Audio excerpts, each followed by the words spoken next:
देखिए ये चित्र मैं आपको दिखाता हूँ। ये कौन है? ये देखिए, ये सब कौन है? ये समाजवादी पार्टी के मुखिया के दाएं बाएं खड़े लोग कौन है?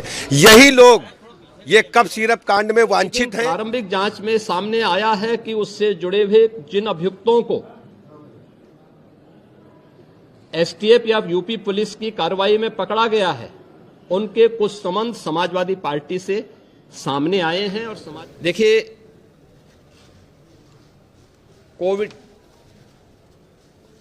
कोडीन फास्फेट यह एनडीपीएस के अंतर्गत आने वाला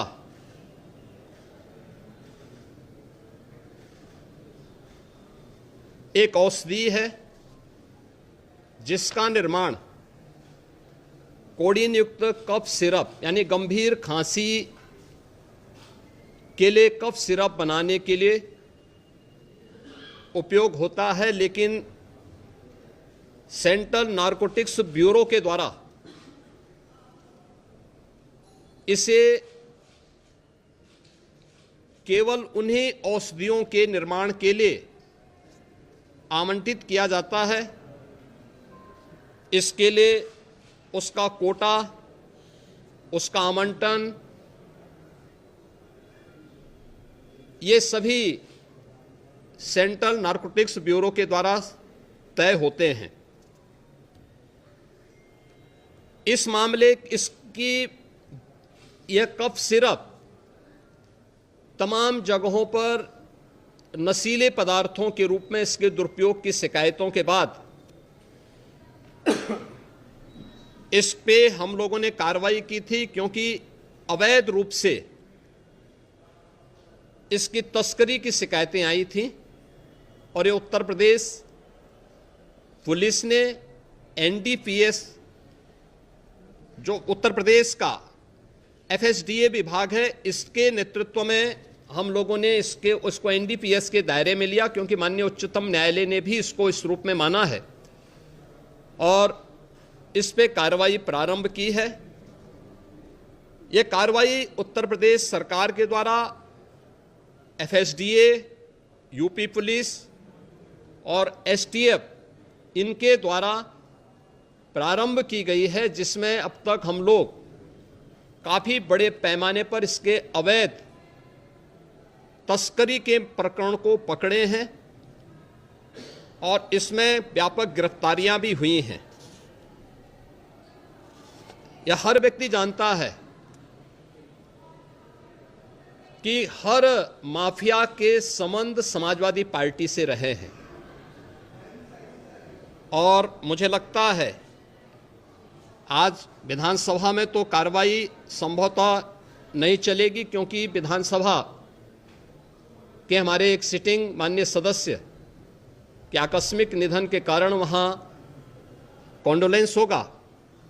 लेकिन विधान परिषद में हमारे विधान परिषद के नेता सदन इस मुद्दे को वहाँ पर अगर उठेगा तो जरूर इस मुद्दे को वहाँ पे रखेंगे, अन्यथा हमारी ओर से कोई मान्य सदस्य बाहर भी अगर सदन में उठेगा ठीक है, बाहर उठेगा तो बाहर भी उसका जवाब देगा।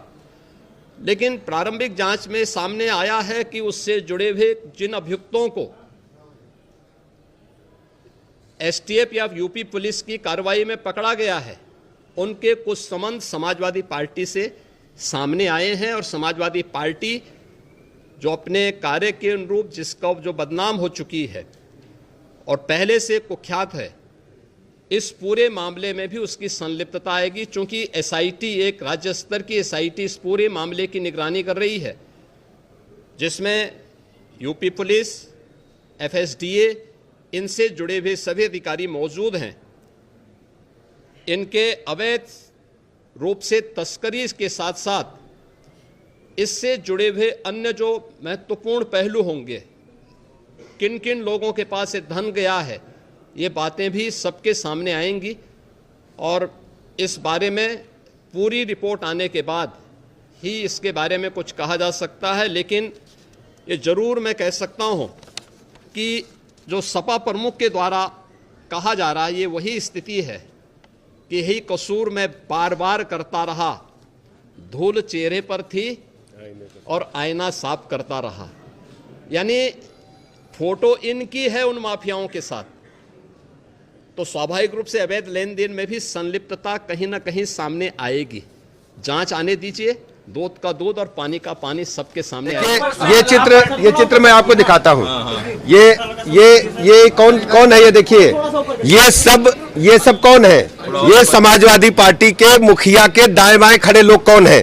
यही लोग ये कप सिरप कांड में वांछित हैं और आरोप प्रत्यारोप दूसरे पर लगा रहे हैं। इन्हीं की मिली भगत है। जांच में दूध का दूध पानी का पानी हो जाएगा। लगातार उत्तर प्रदेश को वन डिस्ट्रिक्ट वन माफिया, भ्रष्टाचार, कदाचार, गुंडागर्दी में धकेलने वाले समाजवादी पार्टी के लोग अपने गिरेबान में झांक करके देखें। हमारी सरकार प्रतिबद्धता के साथ निष्पक्ष जांच कर रही है और जो भी दोषियों का कड़ी कार्रवाई होगी। समाजवादी पार्टी कृपया अपने गिरेबान में झांके और ये बताए कि इनसे क्या रिश्ते हैं, ये क्यों इनको सम्मान देने का काम कर रहे हैं। यही वांछित लोग हैं जिन लोगों ने प्रदेश को इस कप सिरप कांड में बदनाम करने का काम किया। ये समाजवादी पार्टी के ही मेंबर हैं, समाजवादी पार्टी के ही सरकार में पुष्पित पल्लवित होने वालों का समाजवादी पार्टी को रात में सपना आता होगा उनके मुखिया को। वो जब अपनी पार्टी की वेबसाइट या अपनी पार्टी की जो कार्यकारिणी की पत्रावली निकालते होंगे तो लगता होगा, आप भी बता सकते हैं, आप भी मेरा जवाब दे सकते हैं, राष्ट्रीय अध्यक्ष कौन है समाजवादी पार्टी का? उपाध्यक्ष कौन है? महामंत्री कौन है? संयुक्त मंत्री कौन है? पार्लियामेंट्री बोर्ड में कौन है? एक कमरे में बैठ करके एक परिवार की प्राइवेट लिमिटेड कंपनी चलाने वाले लोग लोकतांत्रिक व्यवस्था से चलने वाली दुनिया की सबसे बड़ी पार्टी के बारे में इस प्रकार का प्रश्न चिन्ह लगाएंगे तो अपना गड्ढा खुद खोदेंगे। वो मुख्य रूप से कप सिरप मामले में योगी द्वारा धनंजय सिंह और अन्य लोगों को बचाने के लिए मुझे फंसाया गया है। ये पूरी तरह फर्जी मुकदमा है। धनंजय सिंह और कंपनी को बचाने के लिए किया जा रहा है। दो आदमी उसमें हो जाए जी, यही एक कारण है और कोई कारण नहीं है। केवल फंसाने को किया जा रहा है, केवल फंसाने को और धनंजय सिंह एंड कंपनी को बचाने को कप सिरप मामले में। लेकिन हम इस मामले को, कप सिरप की लड़ाई को लड़ते रहेंगे। ये पेशी कहाँ है आपकी? ये वाराणसी में है। यह भी मुकदमा कौन कराया है? आदित्यनाथ के एक खास ने, जिस पर उसका नाम है भोला, पूरा नाम? अमरीश सिंह भोला। अमरीश किस थाने में मुकदमा हुआ है? चौक थाने में। कब हुआ है? 4 दिन पहले, जिसमें कहा गया है कि मैंने उनको बदनाम किया है। कप सिरप मामले में मैंने उनको आरोपित किया है। जेल में किसी प्रकार की कोई आपको जेल में दिक्कतें हैं।